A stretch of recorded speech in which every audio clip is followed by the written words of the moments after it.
All right, students, hello again. Um, Welcome to another grand and glorious day in philosophy.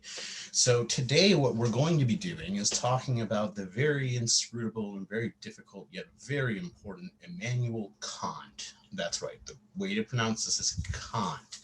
I can't do this. It's closer to like C or K-O-N-T than to can't. And he spans from the 1700s to the early 1800s or the 19th century. And there is no one in the 19th century, honestly, or through the 21st century, that philosophy is responding to more than probably Immanuel Kant. I have him as a person in my dissertation that I wrote an entire chapter on, just to give you an idea of, just how important he is. He is generally considered one of the best philosophers of all time. That does not mean that he is one of the best writers of all time.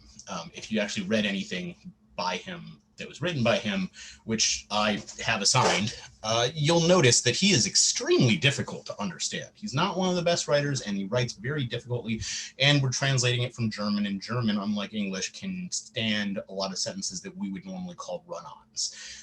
He has paragraph-long sentences sometimes. That being said, I don't want to discourage you from reading him, nor from trying to reread him, because it's very difficult to get Kant without rereading him. Now, let's carry on.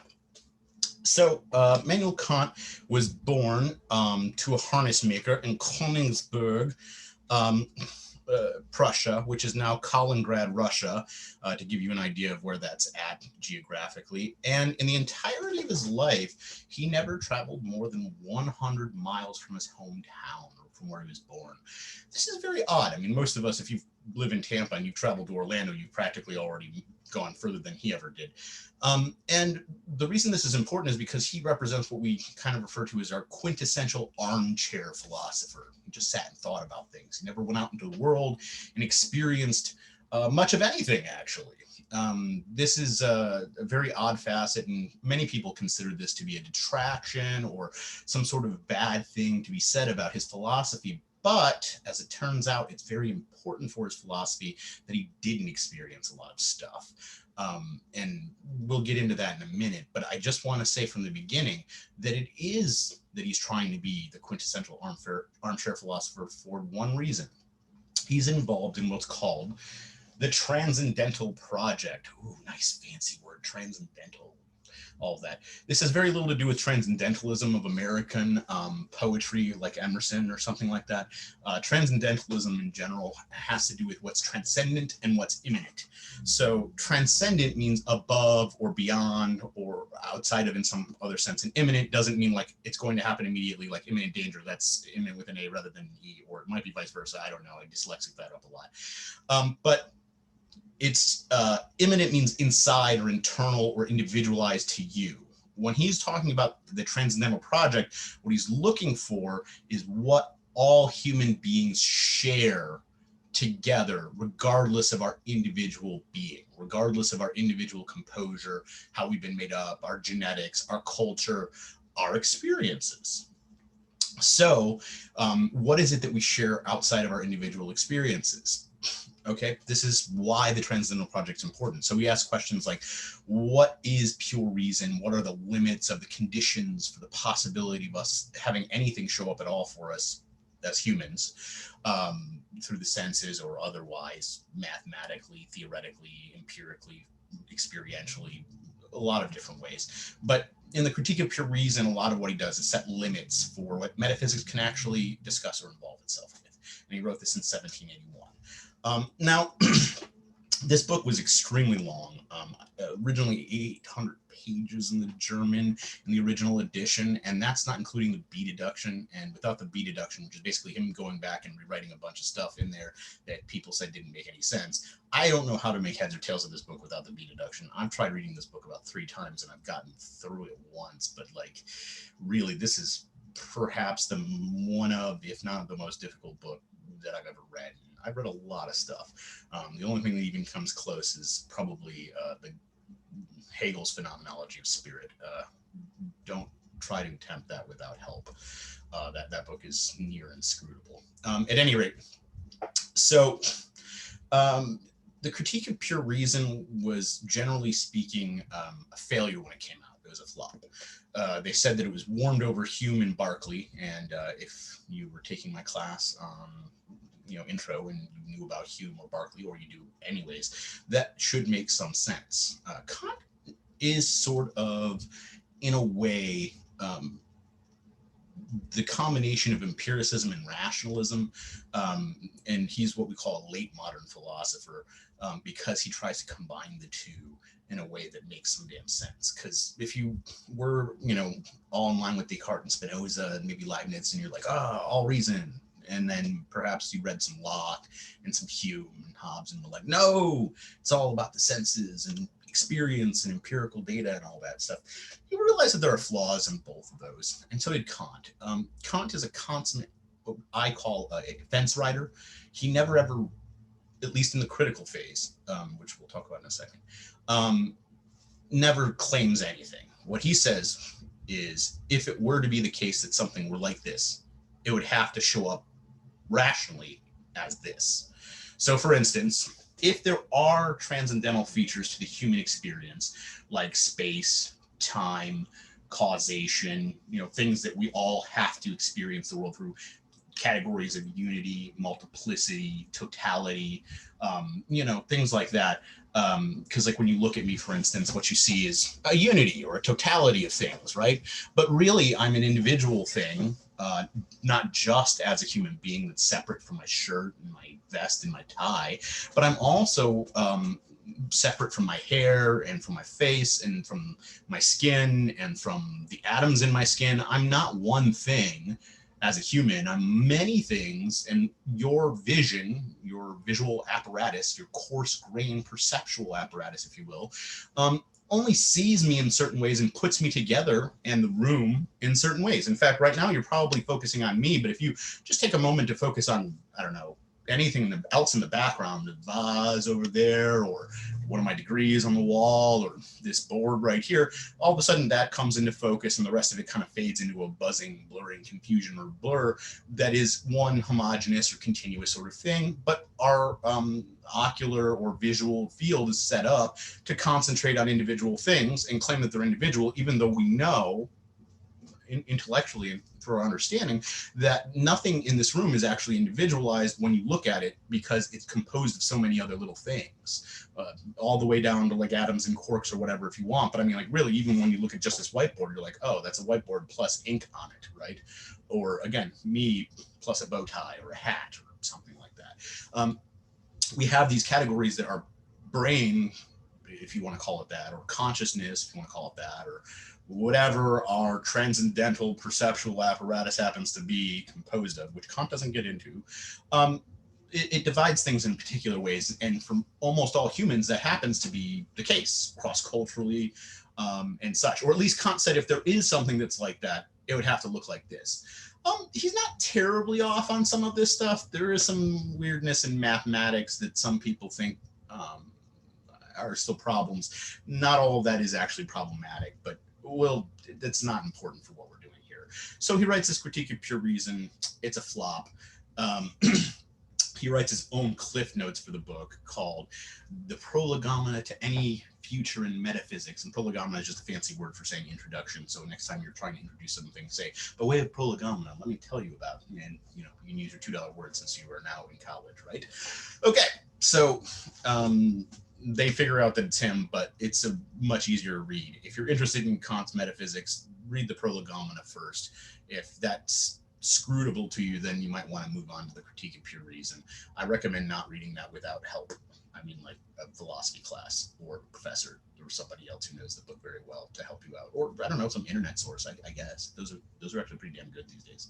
All right, so after he figures out the conditions for the possibility of what it is that we can come together to figure out through our perceptual apparatus, and what are the limits of metaphysics and things like that. I mean, really, this is an incredible field to figure out. He finishes with what's called the antinomies. And in the antinomies, it's kind of this weird, I hate to name drop like this, but the postmodern version of things, where he just lays out two possible answers and then just leaves it at that and doesn't give us a solid answer. And he has three of these antinomies. One's about free will, where he explains exactly why there's no possibility for free will. And then he writes the exact opposite of why there has to be a possibility for free will. And then he does the same thing for explaining why there can't possibly be God, and then why there's possibility for God. And then finally, he does this for causation, which is the one, in my opinion, that's most problematic and most weird, is that we can say why there has to be causation. We can also explain why, a priori, there's no reason for us to believe that causation is a real thing. We only get that through experience. And we're set up in such a way that we have to experience everything through causation. Like if your brain doesn't see things in a causal way, like if your mind or consciousness doesn't put this together in a causal way, like one foot in front of the other, I think something and my hands move, or, I turn the light on or off, I'm using causation based on my prior experience of the world, but nothing in that experience is ever going to guarantee that when I click that light that it's actually going to turn off or on or anything else. I mean, it could be much more random than that. Any rate, so after the Critique of Pure Reason flops, he writes the groundwork for the Metaphysics of Morals, or the fundamentals for the Metaphysics of Morals, or something like that. I don't know. In the German, it's called the Grundlage, and sometimes it's just referred to as the Grundlage for short. But it's the groundwork, the foundation for what this could be. So instead of writing the Critique of Practical Reason first, which is on morality, he writes basically his own little short, let's call them cliff notes or spark notes or whatever you want to call it, of what the larger book will be. And that is what I had to read from today. Or for whenever. This book is great. If you can read this, you'll be fine to read this. It's not any more difficult.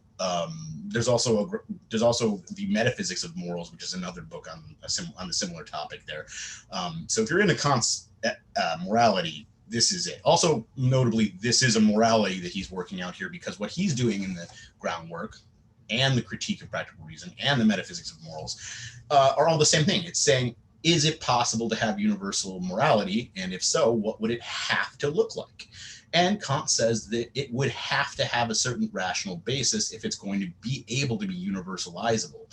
And when we say universalizable, I mean holds everywhere all the time, regardless of time. So it's atemporal and universal. So it doesn't matter if you're a space alien, an angel, a demon, an android, a robot, or, a chimpanzee or an intelligent dolphin or whatever. Anything that has reason or anything that could possibly make a universal ethics would have to have this going on. So like that's really what's happening here. Is he's not even saying that this is morality in the sense that we should all do this, because he actually says repeatedly throughout all those works on morality that this isn't what actually happens and this isn't what people do. But if we want to come up with the conditions for the possibility of there ever being anything like universal morality, even though it's never going to happen probably, and again, probably is important here because it's possible, it's just not probable or likely, then it would have to look like this. Similarly, in the Critique of Judgment, which is what I've spent the most time on with Kant, he sets up the conditions for the possibility of there being something like universal beauty or sublimity. So, most people want to start off by saying beauty is in the eye of the beholder, or, whatever you say you like, I say I like, de gustibus est disputatum is the phrase that sometimes fancy people say about this, that the taste is disputable. But when Kant talks about it, he's not talking about individualized tastes because of our bodily differences. You like chocolate, I like vanilla. He's talking about something that we call beautiful. And when I say something is beautiful, I don't mean I like it. Because liking something we can debate about and say you like it, I don't. But when I claim that something is beautiful, I'm making a grander claim than that. I'm making a claim that you ought to assent to the fact that that is also beautiful. Otherwise, I don't mean beautiful. I mean, I like that, right? Like I like this person or that person. I like chocolate, I like vanilla. I wouldn't claim that vanilla is beautiful, right? Or chocolate is beautiful. Maybe you would say that, but I'm just saying the point being is that I expect assent or people to agree with me whenever I say something is beautiful, much like when I say something is sublime, right? And these are not 19th century, 18th century sort of terms that people really like to put a lot of stock into. But in a general sense, the philosophy of art has very much always been overtaken by, or at least very concerned with, this idea of beauty. We've never really 100% given up on that. But even starting in the late 18th, early 19th century, people started looking at the philosophy of art, or something like that, as being more than just beauty and sublimity. And even the philosophy of art has its problems, but we're not going to get into that right now, because there wasn't even such a thing as art until really somewhere around this era. But the Greeks don't even have a word for it. But I'm not going to get into that here. This isn't what's important. Okay, so I can't begin to explain how exceptionally important it is, but for Kant, because we're going to be talking about morality for the most part for this lecture and whatnot, if you don't want to include God or the law, like men coming together, women as well, just saying like people coming together and forming laws or rules that we ought to abide by together as a group, democratically or something like that, or maybe even oligarchically or whatever you want to say. If you don't want to have outside laws, God or man, otherwise doesn't matter, you want Kant. Kant is the only one who's going to come up with rights that are not based on God or the laws of other men than yourself, or other people rather than yourself. You will come up with the moral law, and you will be responsible for it, and you will agree to that and only that because it is your law. We'll get into that later. But again, if you want rights theory that you understand in a certain sense, like math, i.e. that it's universal and it doesn't matter what time it is, 5,000 years ago or 5,000 years in the future or right now, 1 + 1 always equals 2. It's always wrong to lie. It's always wrong to steal. And I'll explain why in a bit, but I just wanted to throw that out there to start with, that this is a transcendental project, that we're trying to figure out what everyone ought to agree has to be the case if it was even possible. Because he's not even going to say it's possible. He's just saying, well, actually, he's going to say it's possible. He's just saying it may not be the case. Maybe we're just wasting our words here and our time reading about morality, and perhaps it's just not ever the case that there is anything like that. And the best we can do is mere anthropology, is what he calls it in the Groundwork. And I'll explain why he disparages on anthropology so much. So I very much personally love anthropology. I have a minor in it from Emory. At any rate, so let us skip over to the metaphysics. So this is where it gets kind of tough. Now, a lot of people who teach his morality, including both of your books, do not really explain his metaphysics because it is difficult. It's dense, deep, and hard to read. But I will say this: if you don't understand this stuff, you won't really get the import or the impact or the absolute necessity behind his morality, because his morality isn't based on feeling or inclination or anything else from the phenomenal world, which I'll explain in a second. It's based on something else, because what we want here, again, the end result that we're shooting for today, in this video and the next one, is this: universal morality. What would it look like? What would it have to look like if it were to be a thing? Okay. And if you like black and white answers, if you want there to be an absolute like that, Kant's your man. He will say, without a doubt, the situation, the circumstances do not matter. Here is what's right because it's right, and I will explain why. And it does make sense. There are problems with this, but we're not going to get into that just yet. Okay, now let's talk about some really weird shit. Noumenal versus phenomenal. So usually when you hear the word phenomenal or phenomena, you're like, oh, something freak occurrence that happened or something weird like that. But no, I mean, it does also mean that. But in the ancient Greek, the word phenomena means an occurrence or an event or an appearance or something that shows up for us. That's what I wrote down there. Something that shows up in some way.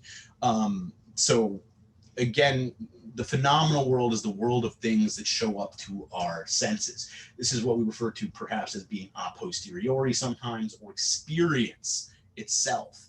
The sensible, like the five senses: touch, taste, smell, sight, and hearing, the ocular, or whatever. Sorry, not the ocular, the auditory versus the ocular.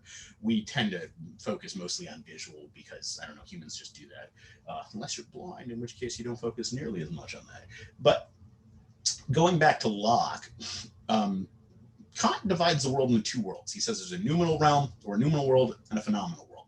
There's a world of stuff that shows up for us at all, and then there's a world of the thing in itself, or in the German, the Ding in sich, the thing in itself. What is that thing in itself? John Locke once called it that thing I know not what.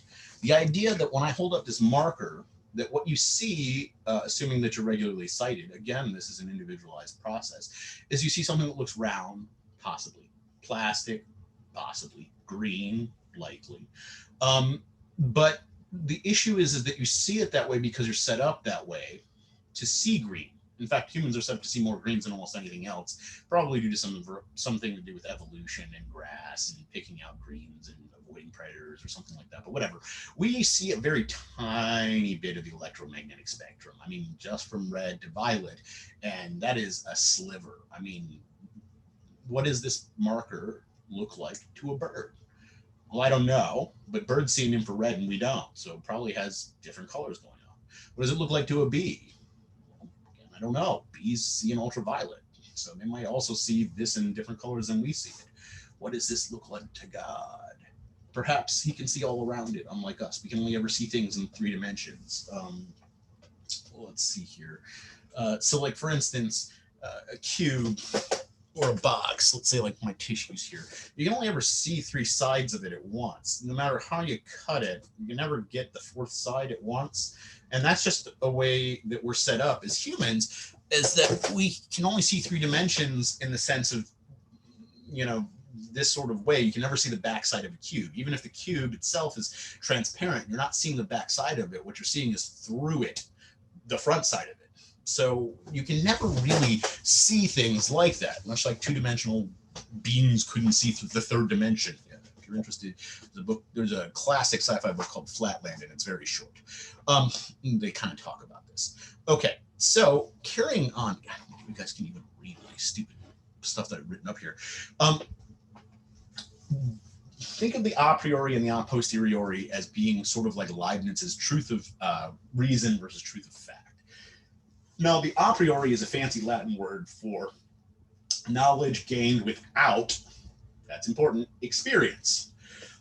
Just think of it as prior to experience knowledge. And a posteriori means knowledge gained with experience. Think of it as knowledge gained post-experience, after experience.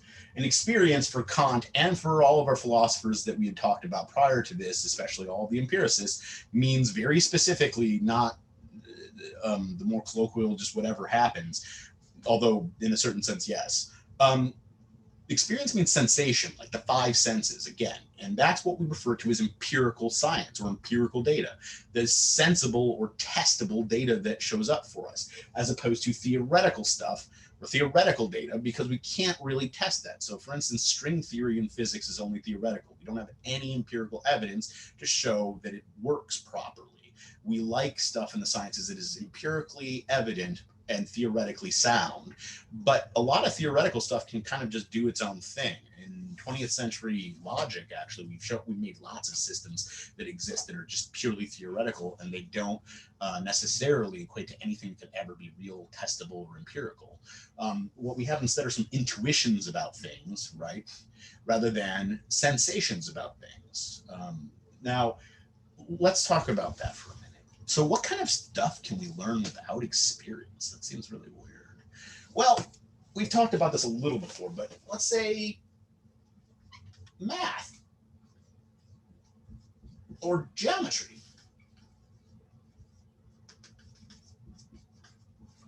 Right? Math and geometry. You've never seen 1, you've never tasted 2, you've never touched 3, you've never felt 4. I don't know if it smells like 5 in here to you. But again, the point being, is that those are entities that you learn about theoretically and not through experience. Now, Locke would have said, oh, you see one thing, then you see a second thing, and now you know 1 + 1 = 2. But literally, these aren't one thing and another thing and thus two things. This is like one thing plus a cap, so it's two things, plus a core, which is three things, plus the writing on it, which is four things, plus this is, you know, another 4 or 5. Oh, wait, it's like, again, it gets to be an infinite regress of stuff that this could be. So that doesn't really work out very well. Again, just because of their categorical sort of assumptions about things, we can use manipulatives like these markers, or like maybe those little cubes you got in elementary school, to determine 1 and 1 = 2, but that's not why 1 + 1 = 2. It's an intuition that's theoretical, that is mathematical and intelligible. All right, intelligible, not sensible. It's sensible that this is one thing and this is another thing, and now there's like two things, even though they're more than that. But I mean, it's sensible that we've got two markers. What's not sensible is how many atoms are in them. Although we could calculate that. I don't know what the point would be, but still. And geometry, again, we talked about this before, but you've never seen a point. A point is a zero-dimensional place in space.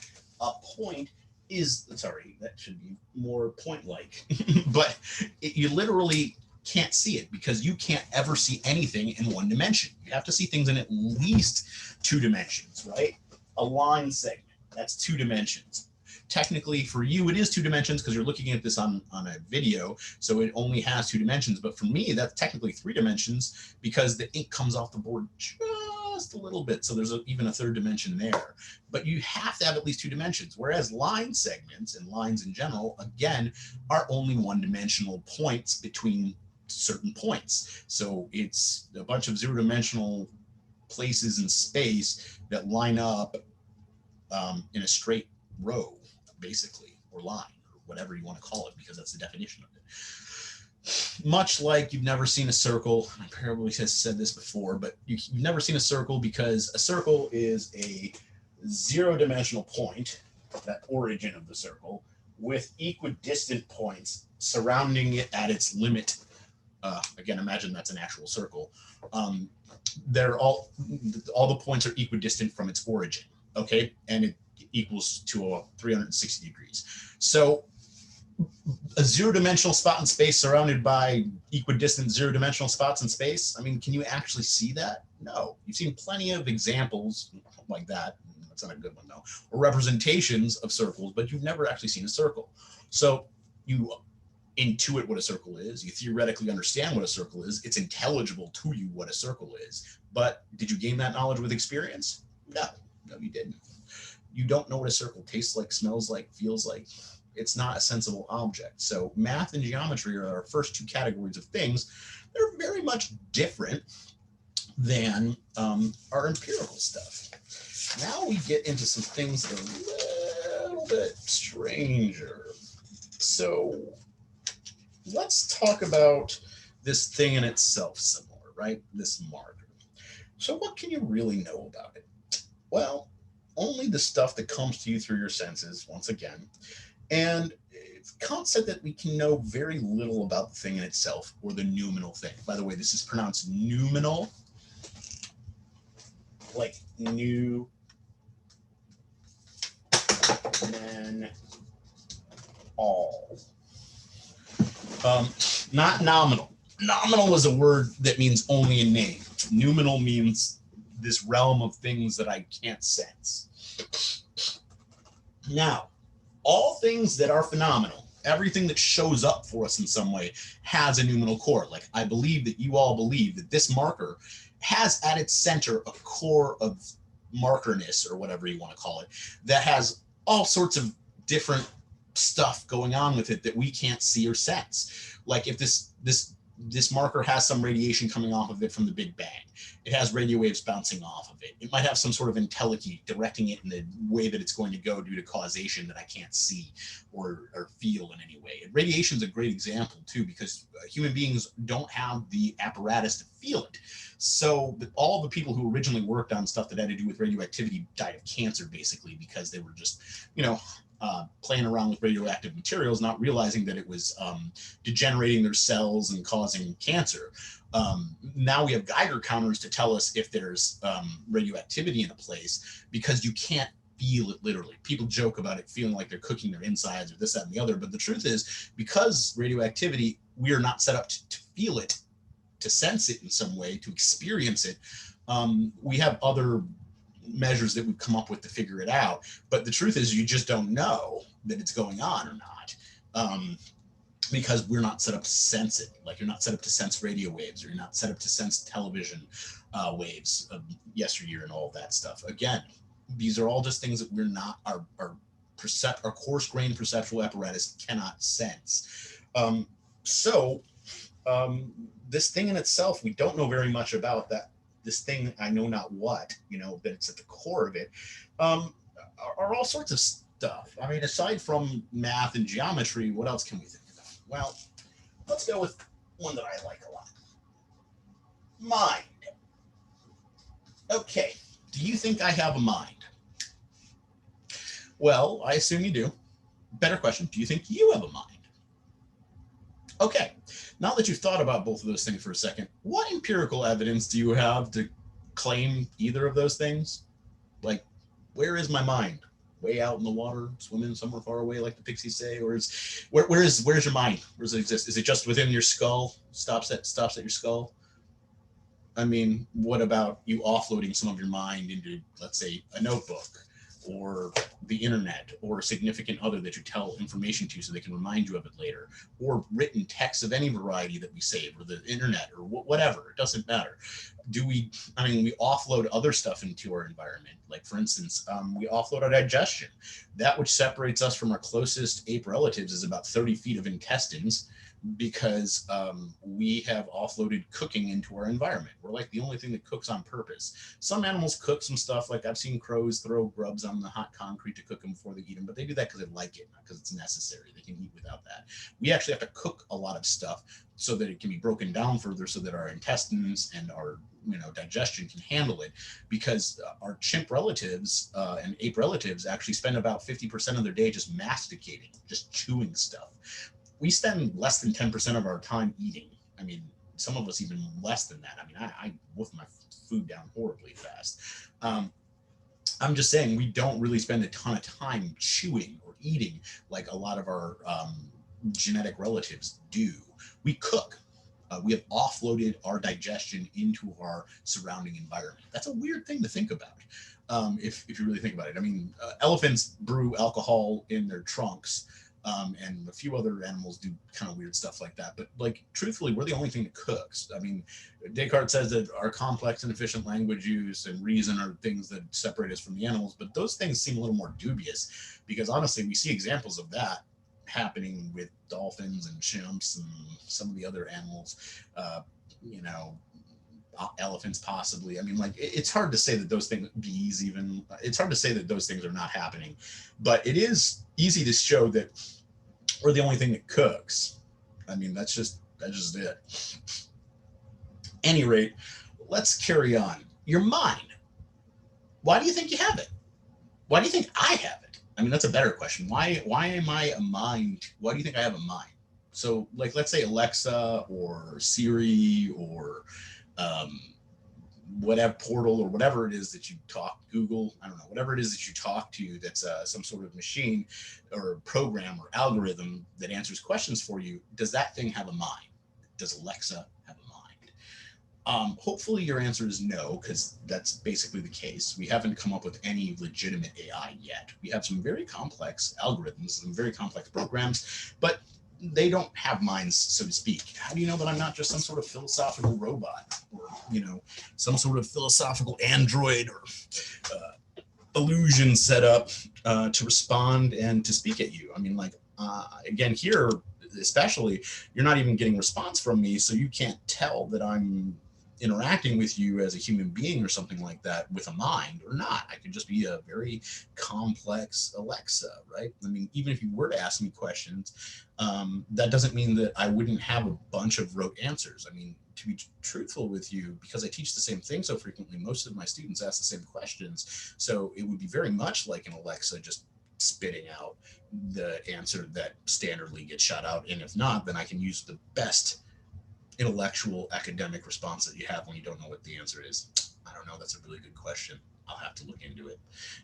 Anytime you hear that, that means somebody doesn't know something, which is good. I mean, you should say that when you don't know something. I'm very much in line with Socrates in saying, you know, the only thing I know is I know nothing. And when I say that, I mean, I don't know a lot of stuff. I really don't. And I say I don't when I don't. Carrying on, your mind, it seems to be this weird thing. And even if you think you have one, what's your mind like? And how would you know? Like, what if you had your mind in a box and you're staring at it? It'd be like looking at a beetle in a box. And then you'd be guessing that everybody else has something that's similar to your beetle in the box. That's an example from Wittgenstein. But I mean, the idea is we all think we got it, but we don't know what we got. And we don't know what other people have. And we just assume that it's sort of like what we have. Under what evidence? Well, theoretically, even why? I mean, so mind is problematic because it's not sensible. You have an intuition, however, that you have a mind, right? Yeah. And that I have a mind, and that I'm more than just some sort of philosophical android sent here to torment you. Another one of the things that we think exists, reason or rationality. What does reason taste like? What does reason smell like? Does it have a reasony feel to it? I assume you all think that you have reason. Otherwise, I don't know if you could take this class. You might argue everybody does. Most people don't use reason. I'm like, well, it's not really a matter of whether or not you utilize your reason. The question is rather whether you possess it at all. And it's more of a question of saying, can you understand that 1 + 1 = 2? And when I explain that to you, do you understand why it's universally the case that 1 + 1 = 2? Because it's not, I say 1 + 1 = 2, or I throw this marker at you. And then you believe me because that's the case. You believe 1 + 1 = 2 because you know that to be theoretically, mathematically true. And that's just the case. And if you learn your geometry, you believe that that's the case because of that. And, you know, you might stop caring about why things are the way they are after a while in math and geometry. But you do understand that at some point there's a rational explanation for why everything is the way that it is when it comes to math and geometry specifically. So again, we have things like reason that we just assume are the case, and that they're not cross-cultural, and that they are in fact universal, and perhaps that fancy word transcendental. Maybe. I don't know. But I've taken a lot of classes on this, and the truth to me is I'm not sure. We might have reason, we might not. It might just be a cultural construct that's relative. But most of us want to agree that there is such a thing as universal human reason.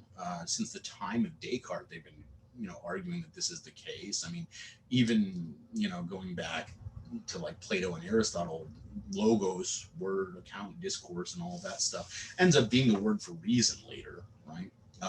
And it's odd the sort of way that this forms out, but we generally believe that there's such a thing as reason, and that as human beings, we pretty much all possess it, unless we're deficient or mentally handicapped in some way.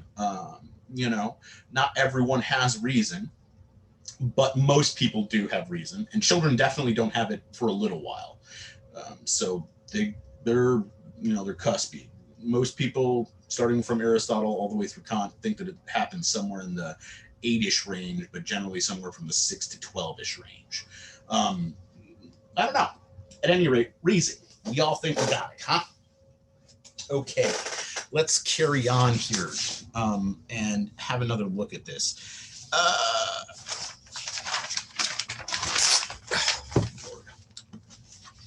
So we got reason, we got mind. What about free will? Based on earlier discussion boards and other things like that, most of you actually believe you have free will. It's a hard thing to wrap your head around saying that you don't. We all feel like we're free. It always feels like you're raising your hand, or that you're the one taking off your cap and itching your head, and that you could have done otherwise. But that may not be the case. Spinoza might be right. It might just be because we're extremely complex organisms that we just are too ignorant to understand all of the mechanical workings of our body, and thus we can't predict what we're going to do very well next. And as a result, we think that we're free. If we knew this speed and direction of every single atom in our body, we would have with great accuracy, some say, what we would do next. And I mean, I don't even need to know that to know what most people are going to do next. I've played a lot of poker in my life. And to be honest with you, people are pretty predictable, even when they say they're not predictable. And even people that are unpredictable, or at least predictable in the sense that they are kind of a little random. I mean, you probably got a friend that you like invite to parties, maybe not anymore, but you invite to a party with the full well knowledge that they're not going to show up, and you do it anyways just because it's a nice gesture. But that's not, you have no expectation of them showing up because they're the kind of person that's random about that. But if they do, that'd be a happy coincidence. But if we do have free will, what does it taste like? What does it smell like? How do we sense that you're free? Other than an intuition of freedom, or maybe some intelligibility, or the theory that we might be free because God has given this to us, or that something else along those lines is at work. It does seem a little weird that we're free. It's not empirically evident. And the ancients never thought we were free. We don't have any robust understanding of free will until the Middle Ages. I mean, some of the Stoics and Epicureans start having inklings about this, but truthfully, medieval Christian philosophers are the ones who fully sort of like busted this out. And not even all the Christians did. I mean, Calvinists believe that we're predestined or preordained or something like that, or predetermined to either be saved or to be damned to hell forever, and that's just going to be the case because God has made everything the way that it's going to be, and he has a perfect plan, and therefore you're not actually free. We should be looking for ways to show that we're going to heaven, so we should be acting as though that were the case, but we're either are or we're not for them. They don't believe in free will. So again, it's not entirely Christian or non-Christian to believe in freedom of the will, though most stripes do. Again, I'm actually a proponent, generally speaking, of free will, and it has nothing to do with religion. It's actually slightly weirder than that, but we might get there. Okay, or things like intentions.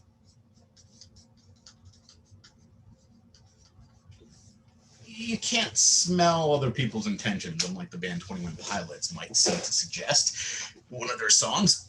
But your intentions are never really known to others. You can't smell them, taste them, touch them, feel them, know if their intention was always good or bad, pure, innocent, or villainous and maniacal or maleficent, malevolent even. But the answer is we feel like we intend to do stuff. And even then it gets kind of weird because sometimes I think that I'm intending to do something, but I sometimes doubt my own intentions. Perhaps when I intended to do this one thing, I was really intending to do something else, and I was just lying to myself. Your own intentions may be a little obscure to yourself because, like, what proof do you have that your intentions are actually what you claim they are or what you think they are? How do you know that your intentions aren't different? Or have you ever doubted your own intentions? Because certainly I have. If you haven't, good for you. But intentions seem to be something that we are in control of, likely. If there is anything we're in control of, much like decisions, assuming that those actually exist. I know it's weird to say decisions might not exist, but if we're, again, determined, you don't actually decide anything. The state of the universe 2 seconds ago does. The Big Bang decided for us long ago where we were going to be right now, and me giving you this lecture. And furthermore, something like God. Okay, now I know that this is a touchy subject with a lot of people, and you feel like you believe that there's God. Okay, you don't ever feel God. You don't touch God. You don't taste God. You don't smell God. If you say that you hear God, I really want to know what God sounds like, because a lot of people say God talks to them or God says stuff to them, and I'm like, unless you're schizophrenic, probably not. And then definitely not, you're schizophrenic. You hear voices and things like that. In fact, if you want to believe somebody, maybe not right now, but usually you can go down to the quad at USF and there's a guy on a bullhorn who says he talks to God and that we're all sinners and whores and whoremongers and things like that, and that we're all going to hell. That guy talks to God, supposedly. I don't believe him. I think he might need psychiatric help, actually, but it's a free country. He can say whatever he wants as long as it's not directed at an individual person, because then that's technically verbal assault. So if that person does yell at you specifically, you should security. But if he's just saying hateful rabble, then you can't, because that's protected under free speech. Nonetheless, God is something that we have an intuition of a lot of times. A lot of people do anyways. There's an intelligible understanding, and Kant even wrote a book at one point called, I think, Religion Within the Confines of Reason or something like that. He talks about what it is that we can have. Kant, by the way, was actually a Christian, but he doesn't use this in his critical era when he writes the three critiques that we were talking about earlier. I mean, he does sort of, but Nietzsche refers to him as a sneaky Christian because he brings in the stuff, even though he only uses reason to do so. He never appeals to God or tradition or anything like that.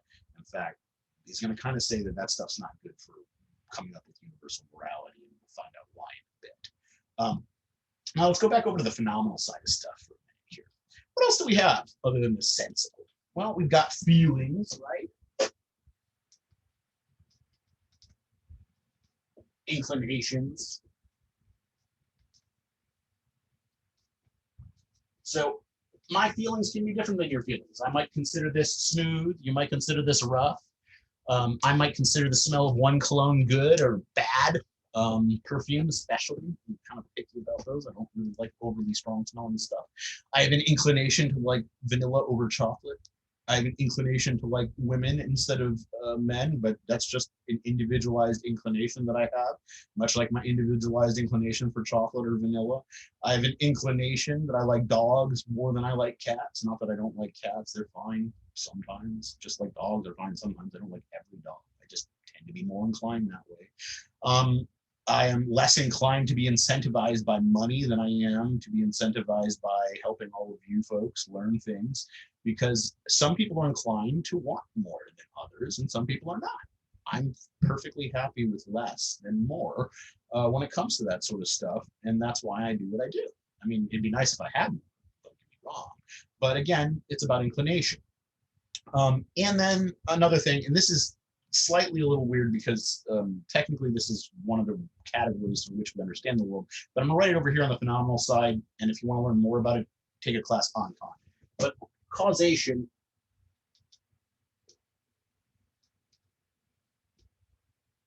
i.e. cause and effect,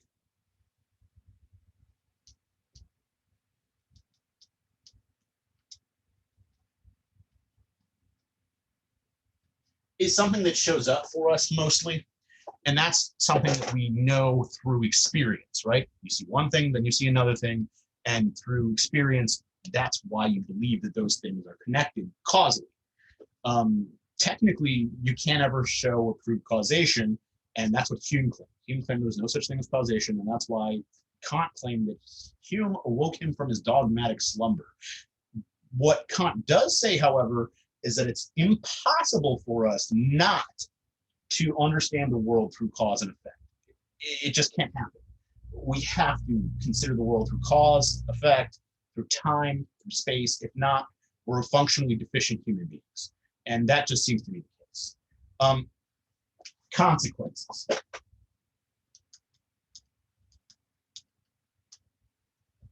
And moreover, let's just say natural necessity, which is 19th century speak and Kantian speak for the laws of nature.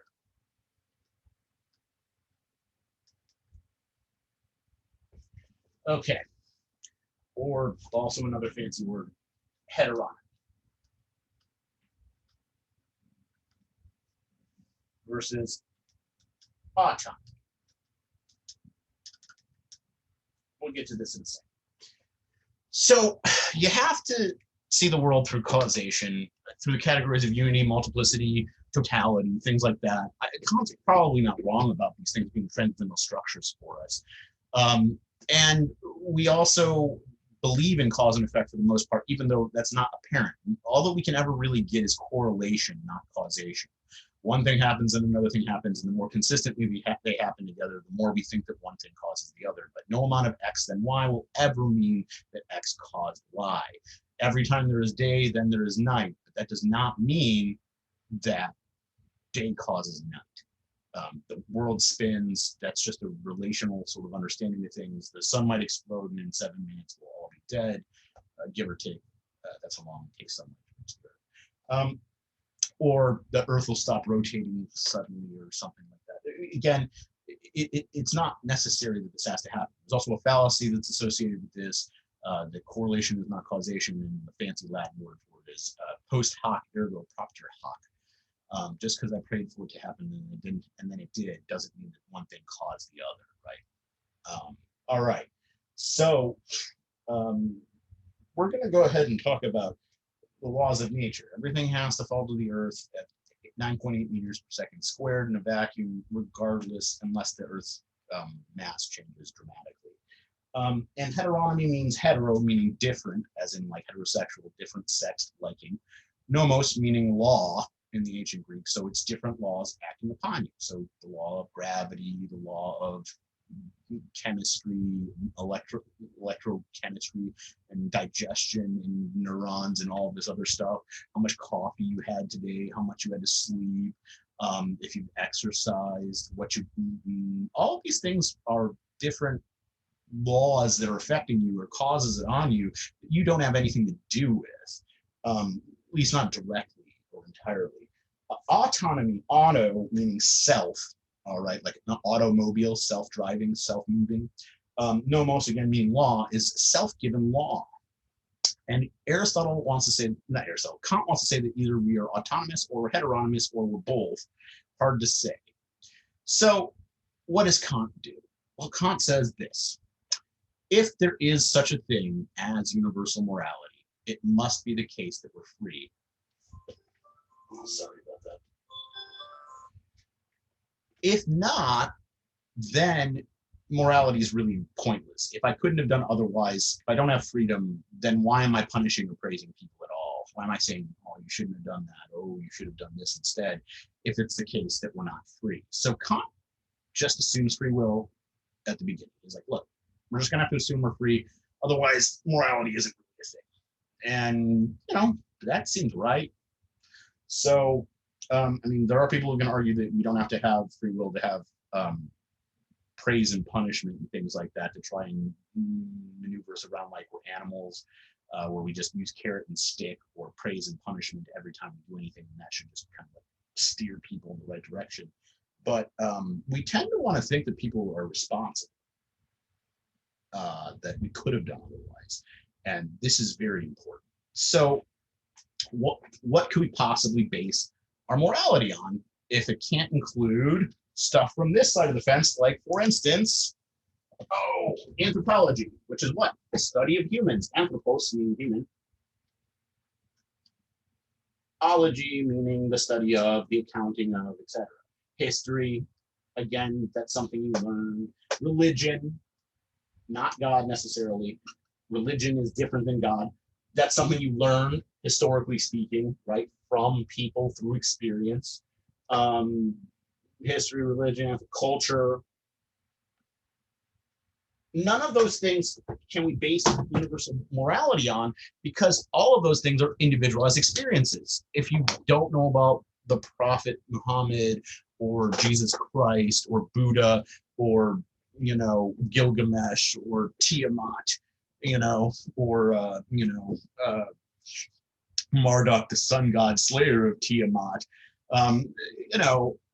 if that's what you need for your morality, this isn't going to work universally. So we just have to get rid of all anthropology, religion, culture, history. All that stuff has to go out. In fact, all of this stuff has to go out if we're going to have anything universal. So what can we lean on for our universal morality? Well, what do we all share? Reason, free will, and perhaps intentions and decisions. Maybe autonomy if we're lucky, but that also goes in the same category. Okay, so only reason is going to be allowed into our system to determine whether something is good or bad. You're going to have problems with understanding this, probably, because you're going to want to think, well, it made me feel bad, or it hurt my feelings, or blah, blah, blah, blah, blah. Those are all about inclinations, about feelings, about sensation, about your history, about how things have happened to you before, about cause and effect, about consequences at the end of the day, right? And consequences, did I write consequences on here?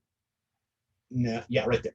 Consequences never matter to Kant. Let me repeat that. If you include consequences in your understanding of morality, you are not properly doing Kantian morality, which is also known as deontology.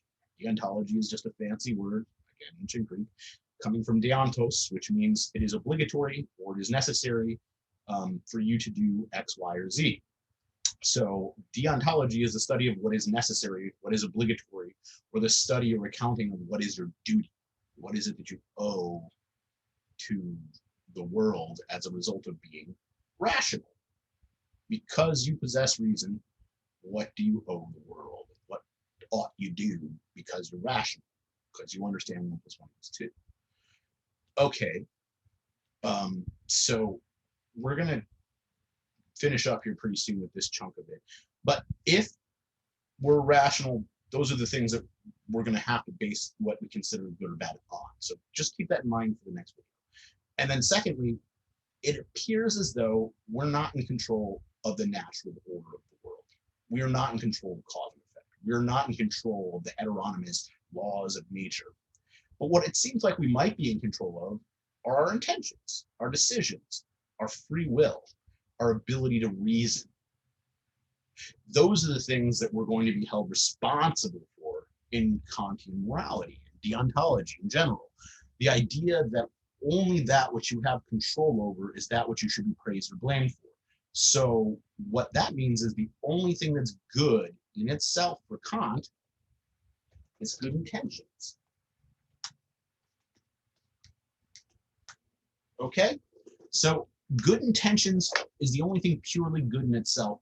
It's the only thing that we can claim we have control over. So your intentions have to be good for an act to be moral. The question becomes, what does it mean for something to be a good intention? A lot of times people think something like lying to save someone's feelings, or save them from being hurt, is a good intention, but not for Kant. It's not rational, and it's not going to be good. It's never acceptable to lie under the moral law, according to Kant. And we'll explain why in just a bit, but not in this lecture. Just remember, all that matters is your freedom of will, your good intentions, based on the decisions that you've made utilizing rationality or reason or your mind. Consequences be damned. It's not up to you what happens. So I'll finish with a little story. So let's say that there's a child in the road. There's a bus hurtling towards that child. And I see the bus hurtling towards the child, and the bus driver looks distracted.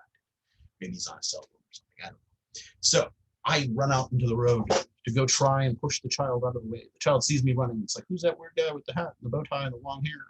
He's got a pocket watch. Mom said to be afraid of strangers. No. So the child starts to run out of the road to avoid me. The bus driver sees me running into the road and then swerves, because I'm kind of a noticeable character. Swerves, hits the child, overturns the bus, kills everyone in the bus and everyone involved, including himself. Did I do that? Am I responsible for the consequences of my actions? Because my actions were intended to save a child's life. The actions, as they resulted from the world of natural necessity that I did not have control over, were such that a lot of people died and bad stuff happened. Now, did I intend to do that? No, I intended to save a child's life. I can universalize that as a good, rational sort of thing. But the issue is, I can't say that it's ever going to really happen with any assurance that I'll save a child, instead of it just being the case that something terrible results from my good intentions. I can intend to raise my arm all I want, but that doesn't mean that it's going to happen. If I try to intend to raise my arm, I might stroke out in the middle of this lecture and never raise my arm again. I swear that's how I'm going to die. I've said that way too many times for that not to be how this finishes. But at any rate, my point being is, being able-bodied people, you usually think of yourself as anything you intend to do, that you just do it smoothly because your body functions generally the way you want it to. Because you're probably, most of you, very functional, very capable, able-bodied humans that don't have any sort of issues with just moving your arm. If you are a quadriplegic or a paraplegic, you can't just move your arm or your legs or your toes. You can say wiggle all you want, but that doesn't make it happen, right? You know, this is important. Willing something doesn't necessarily make it happen. The world can frustrate your intentions at any time. The world can stop whatever goodness you're trying to do and turn it out to be something horrible. But your intentions can still be pure. At least we think, or it's possible. Maybe. I don't know. Kant says it seems possible that that is the case. And that would be our grounding for universal morality. Goodwill, good intentions from reason alone. All right, have a good one.